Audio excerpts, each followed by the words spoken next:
गोरखपुर निवासी बैंक कर्मी राकेश राय की पत्नी अपनी नेक दिली को लेकर ही इलाके में पहचानी जाती थी। हर किसी के दुख सुख में शरीक होना उनकी आदत में शुमार था और यह नवंबर महीना था। ऐसे में राकेश राय का परिवार छत पर बैठकर गुनगुनी धूप का आनंद ले रहा था। तभी उनके दरवाजे पर दस्तक होती है।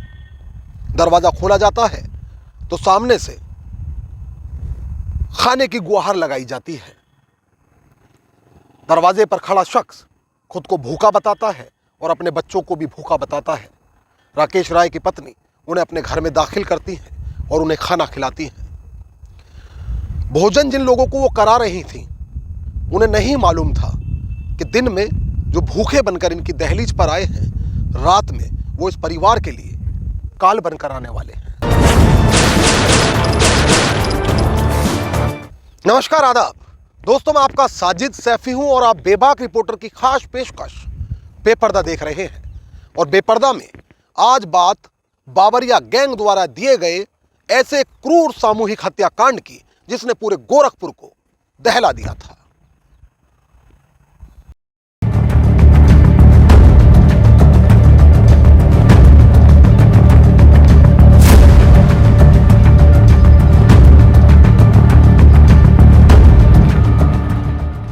तारीख 20 नवंबर 2001, वक्त दोपहर के करीब 2 बजे। स्थान गोरखपुर के रुस्तमपुर की शिवाजी नगर कॉलोनी। यहां बैंक कर्मी राकेश राय अपनी पत्नी, बेटी, बेटा, बहू और उनके बच्चों के साथ रहते हैं। राकेश तय रूटीन के मुताबिक बैंक गए हुए हैं, जबकि उनका पूरा परिवार छत पर बैठा गुनगुनी धूप का आनंद ले रहा है। मगर तभी अचानक उनके दरवाजे पर एक दस्तक होती है। राकेश की पत्नी सीढ़ियों से होते हुए वापस नीचे उतरती है। दरवाजा खोला जाता है तो सामने भिखारियों का एक समूह खड़ा होता है। राकेश की पत्नी उन्हें भिक्षा में कुछ पैसा देती है, लेकिन समूह में शामिल कुछ लोगों की ओर से भूख की हाजत का हवाला देकर खाने के लिए दरख्वास्त की जाती है। समूह में बच्चे भी शामिल थे, लिहाजा नेक दिल राकेश की पत्नी उन्हें बाकायदा घर में दस्तरख्वान पर बैठाकर मेजबानी करती हैं, यानी समूह के हर एक नागरिक को पेट भर खाना खिलाया जाता है। मगर उस वक्त ये नेक दिल महिला कहां ही ये जानती होंगी कि जिन जहरीले सांपों को वो घर के बर्तनों में दूध पिला रही हैं, वो उन्हें और उनके परिवार को ही डस लेंगे। खैर, साधु के वेश में आए लुटेरे राकेश के परिवार को लंबी उम्र की दुआ देकर वापस लौट गए और परिवार भी अब घरेलू कामों में व्यस्त हो गया। मामूल के मुताबिक राकेश राय हर रोज ही की तरह आज भी टाइम से ऑफिस से घर लौट आए और डिनर के बाद अब पूरा परिवार बिस्तर की सिमत बढ़ने लगा। परिवार का प्रत्येक सदस्य नींद के आगोश में जाने ही वाला था कि दरवाजे पर एक बार फिर दस्तक होती। परिवार का सबसे छोटा सदस्य राकेश राय का पोता तेजी से दरवाजा खोलने के लिए दौड़ता है और जैसे ही दरवाजा खुलता है तो मासूम अपने सामने मौत खड़ा पाता है। दिन में साधु के वेश में आने वाले हैवान अब अपने असल रूप में आ चुके थे और अब वो यहाँ मौजूद हर एक शख्स के खून से अपने हाथ धोना चाहते थे।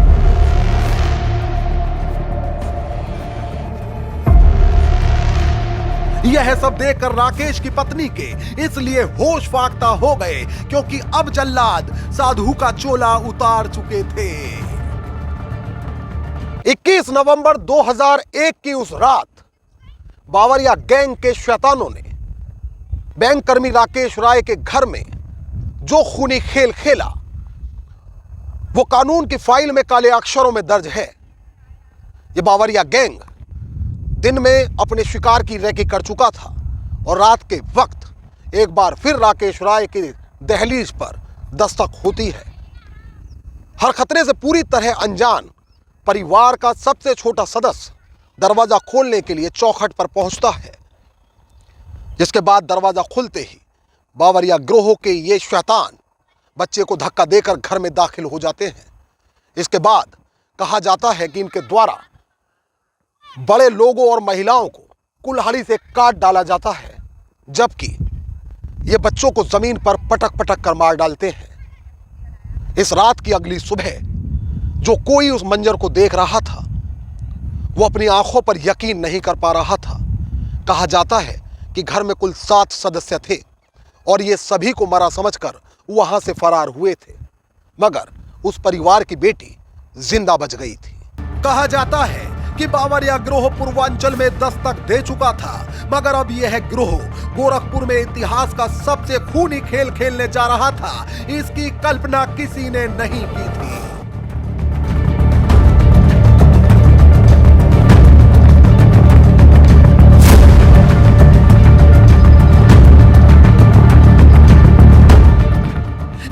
नवंबर 2001 का दिन गोरखपुर के लिए काला दिन साबित हुआ, क्योंकि बीती रात बावरिया गैंग गोरखपुर के रुस्तमपुर की शिवाजी नगर कॉलोनी निवासी बैंक कर्मी राकेश राय और उनके परिवार पर कहर बनकर टूटा।